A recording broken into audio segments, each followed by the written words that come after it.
Greetings. I'm Nancy Gifford, a long-term children's librarian at the Schenectady County Public Library and a 40-plus year resident of Scotia, and having worked here at the Scotia Library and come here with my children and come here to get my things and come here because it's a good walk from my house and all, I've been very interested in the building, also because patrons ask questions, and each time they ask a question about the building, if I don't know, just let me figure that one out. The library has been a place that has been visited over the years.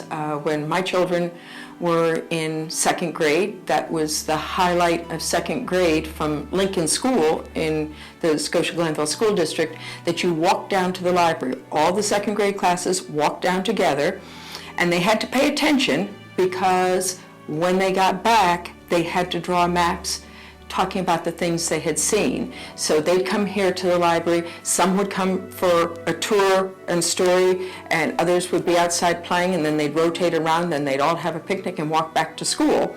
And while they were here, they got their library cards. It also was to prove to them that they could easily walk from school, where they knew how to get to school, they could walk from there to the library during the summertime for reading in the summertime. So it was a big highlight.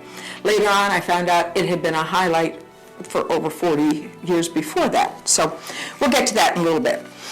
But anyway, how did the library start? You've had history from a previous session about the building.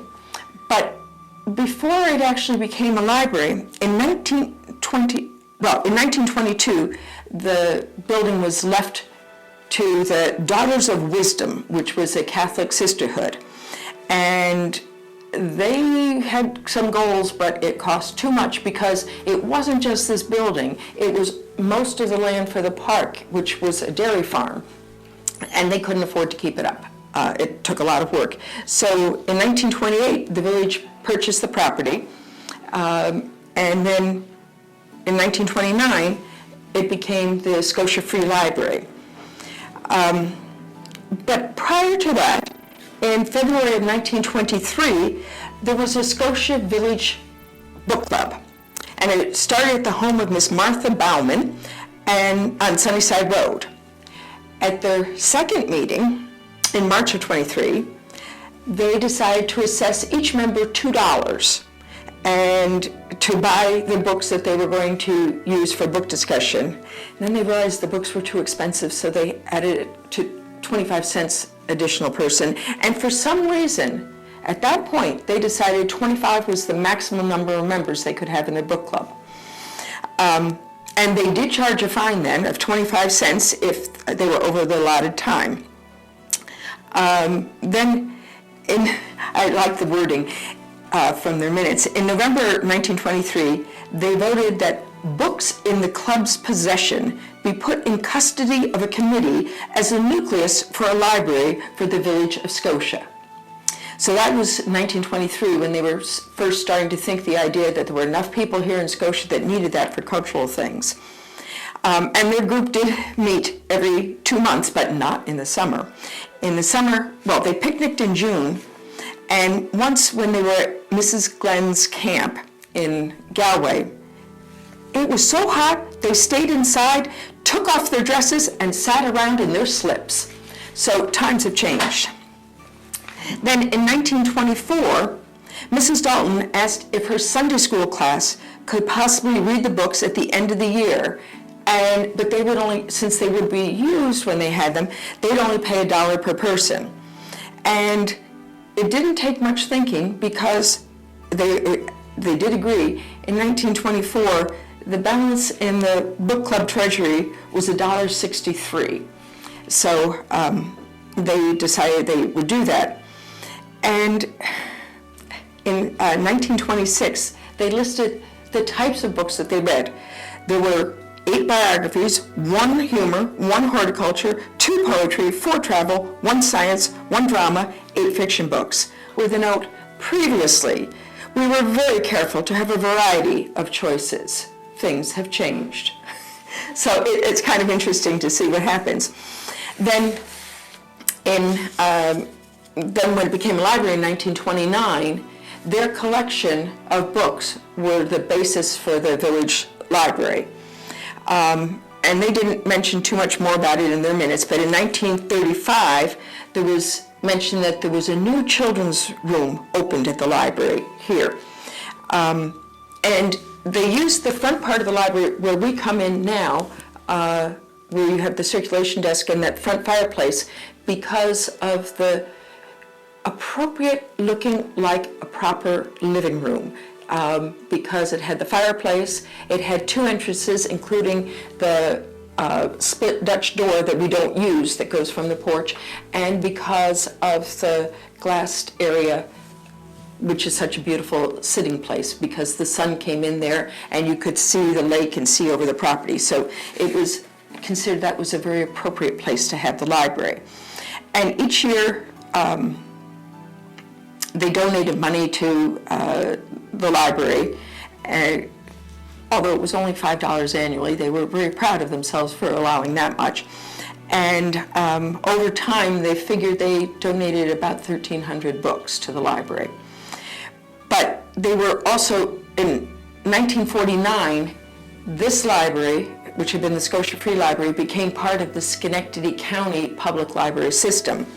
And the ladies were very concerned that the book group should not give more books to the library because they might go to those people in the city at their library, which would not be appropriate.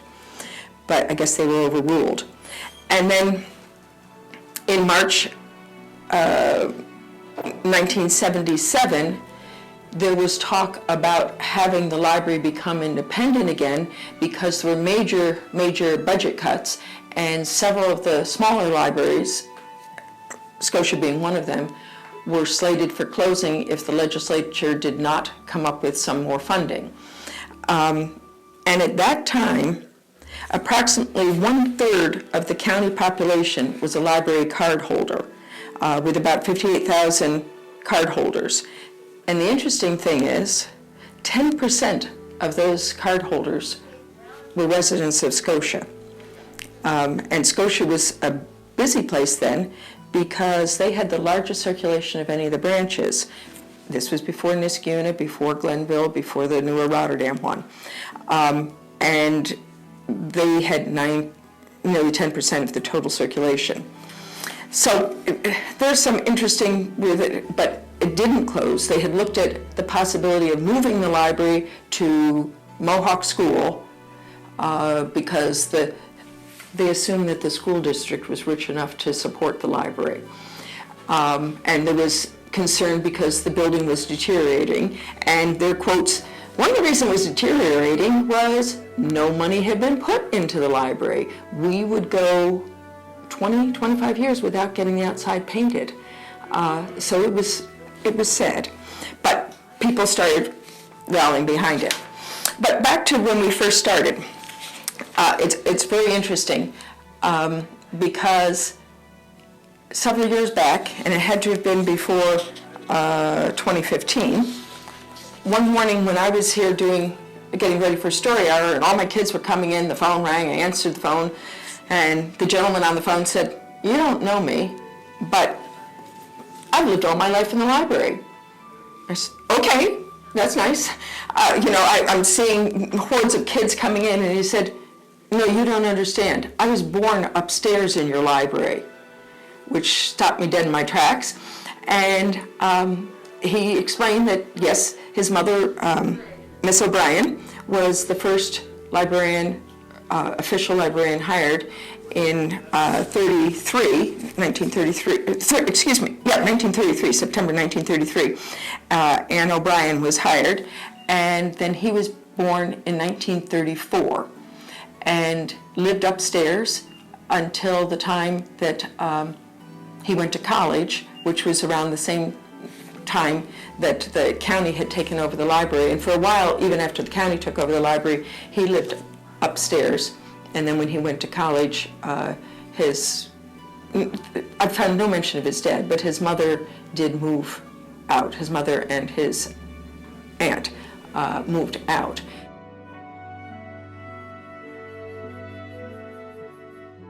For a time, Miss Flint lived upstairs. She's the one who then bought the property that the village now has. When she passed, she gave it to the village with the Flint House down South Reynolds Street, where the boom corn factory had been. But she lived upstairs for a while. But this gentleman who called me said that after he went to college, he got his library degree, and he went on and stayed in libraries and was at the Cleveland Public Library as assistant director. He'd been out in the Midwest, and I meant to get back to him, and then I lost my note, and then I didn't. And then when I got to thinking about it, I looked up and found that he had died in 2015. So he had called me not that much before. He must have known that his time was short. I don't know, but it was just such an honor to have had him. But even in his obituary in Illinois, it had, Mike grew up above the library in Scotia, New York, where his mother was the town librarian. So that was important enough to him, he had that in his obituary, which I thought was interesting. Now, for his mother, she was no pushover, and I am honored to find, after he called, I did a little more looking. And so we actually have, it's fragile, so we have a copy of, that I've made a copy of her contract. And it's interesting because the trustees of the Scotia Public Library of Scotia, Schenectady County, New York, have hired her to supervise and operate said library for 1 year, commencing September 1st, 1933, at a compensation of $1,000, payable on the 1st and 15th of each month, in the amount of $41.66 during the term of such employment, allowing 2 weeks for a summer vacation. And the Board of Trustees of said library hereby contract to employ said librarian for said period at the said rate of compensation payable at the times herein stated. The Board of Trustees of said library further agree to furnish an assistant librarian whose compensation shall not exceed $5 per week, and whose time and service shall mutually be agreed upon by both parties of the contract. Then, 7 years later, there's the contract, and this time at a compensation of $1,200, payable on the 1st and 15th of each month in the amount of $50 during the term of such employment, allowing 2 weeks for a summer vacation. And this time it says they'll furnish assistance to the librarian whose compensation and time of service shall mutually be agreed upon. But, as I said, she was a strong-willed person, and she said, enough of this contract. Handwritten in pencil, looking like this, she wrote, since the agreement to have the librarian live in the Scotia Library building, the village board was made the library board and have made this agreement a condition of employment of the librarian. This agreement has required that the librarian of Scotia Public Library heat the entire building and furnish hot water in return for use of living quarters. When the first agreement was made, the library occupied only 2 rooms on the first floor, the first 2 rooms that we have, while the librarian had living rooms on the first floor and bedrooms above. Since then, the library has taken over the entire first floor, and the librarian has been forced to move upstairs. However, no change in the original agreement has been made. Meanwhile, coal costs have increased. Buckwheat costs $7.50 a ton, I assume, in 1941-42. This year, the librarian pays $13.80 a ton, or 82% more. In addition to heat and hot water, the librarian furnishes custodianship of the property and safety precautions and minor repairs. And the buckwheat is the size of the coal at the time. The furnace is overloaded. One essential room on the first floor is unheated because of the present overload upon the furnace. It has been proposed that the heating facilities be augmented by installation of an oil furnace for the rear of the building, and this item was placed in the proposed budget for 1949. No redecoration of the living quarters has been done since 1938. Wallpaper and paint are badly needed. This item also was placed in the proposed budget. A real estate dealer has suggested $40 a month as an equitable rent for these quarters, making it taking into consideration the responsibility of custodianship as an additional contribution for use of the quarters. The librarian suggests a choice of the following: a new agreement whereby the librarian be permitted to live elsewhere, the county assuming maintenance of the entire building, providing a caretaker, heat, and hot water. The rental agreement permitting the librarian to pay rent for the living quarters with heat and hot water provided, and the county assuming the cost of these services for the entire building. So it's very interesting. She was a business person, and rightly so. One thing that her son had said when her son, he called himself Mike, but his name was Jim, said to me that it was only the first 2 rooms, and then it lived in the part that we now have our nonfiction in. And it wasn't until WPA funding came through that they opened up the butler's pantry, which is where the room we're sitting in now, and farther back. When I started working here in the mid-70s, the back room that we now have for picture books was just storage because it wasn't heated, because lo and behold, there were still furnace issues. We had gone from coal to oil, but it took quite a number of years with a very cold building before we got gas heat that was more reliable. And interesting also, in the front part where there's the very sunny room, the bump out that you used to be able to see the lake from it, that was the office area for the staff. So it was glassed in, and they did have a wall there, so it was a very hot fishbowl trying to work in there in the summertime. The building did not have any air conditioning, not window air conditionings. We didn't have anything. In 1988, that's when we did our first automation project, where we barcoded the collection and put in computers. Well, that heat and the computers did not mesh. So it was after we had crashed at least one computer system, and they realized, wait, the computer needs air conditioning.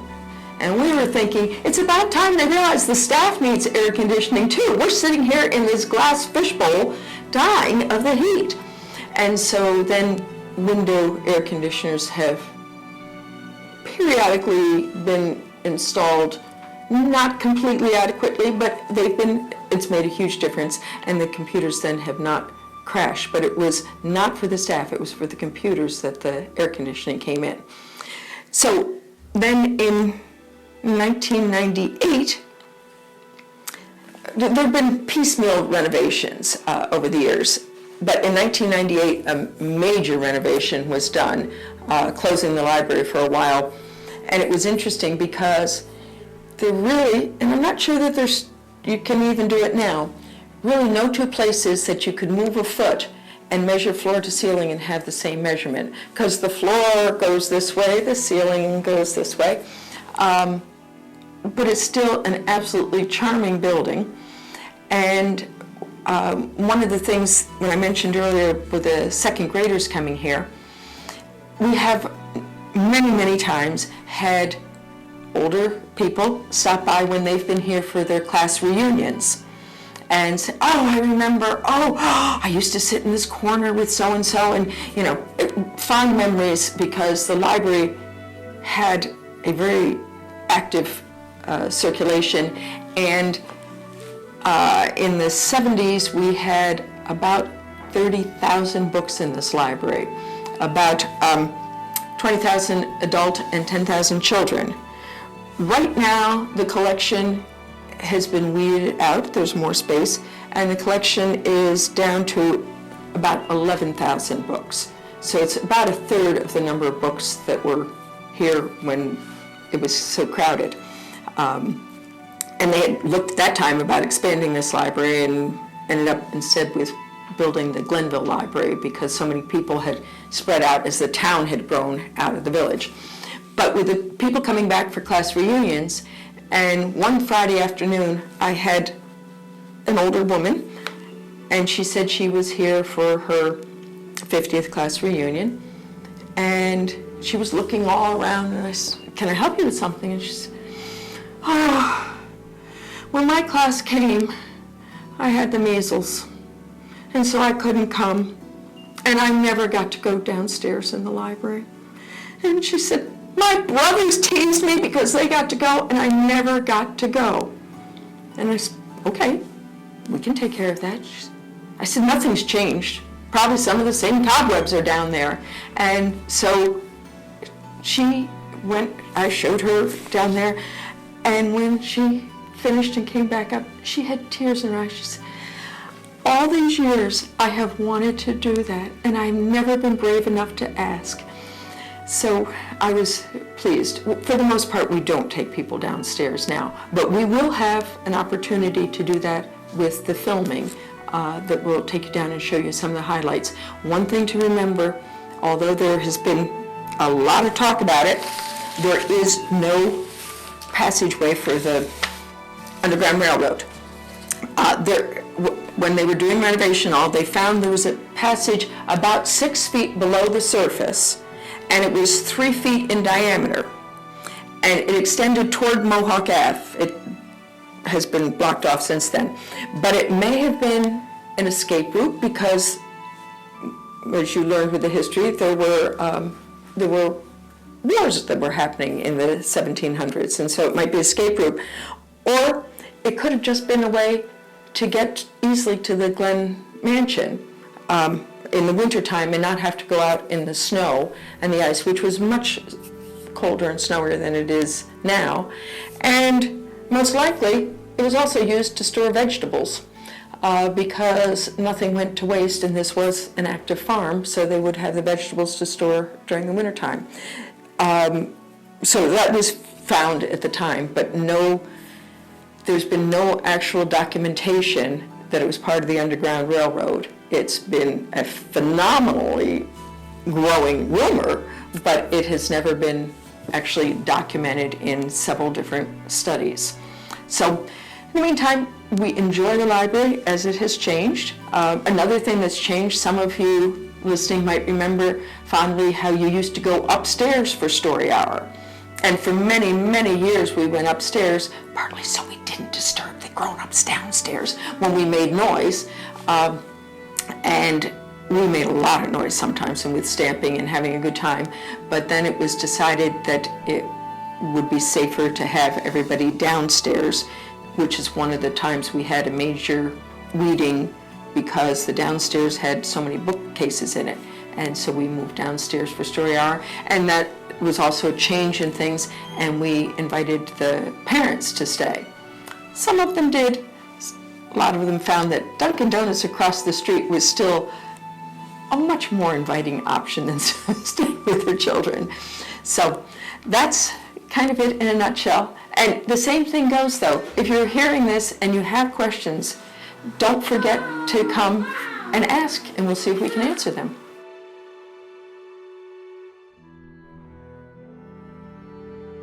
Yes, so now we're down in the basement, as some people call it. To me, it's a cellar. And you also notice it's not for tall people. People are much shorter then, because we're going to be ducking, and we're also going to be moving cobwebs aside because we're in a cellar. And you can see, as we walk along, one of the things to notice that we notice a lot is the wall, because of the different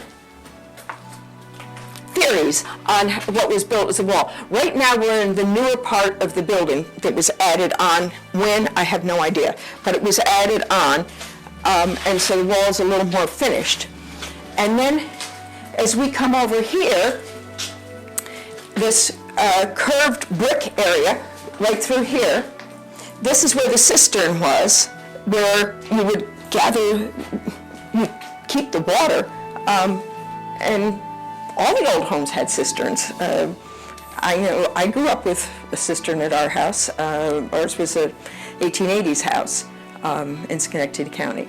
So that's another thing that happened. It looks like they've reinforced up above. And then as we walk over here, when we go on the other side of this wall, we're in an older part of the building. And again, you can see over here with the different stonework. Some of these were handmade, hand cut. Some, I'm sure, were dug up from the pond, the river, all along out around. And then we open up into the big part that's under the main part of the building. And you can see a couple of different things. Over on this white wall, an architectural archivist was here one time, and he just chipped at this and said, you can tell from that this was a dairy farm. And I didn't understand that until he said, yes, because it was whitewashed. And so that's with the line that goes over, and not paint, but it was whitewashed.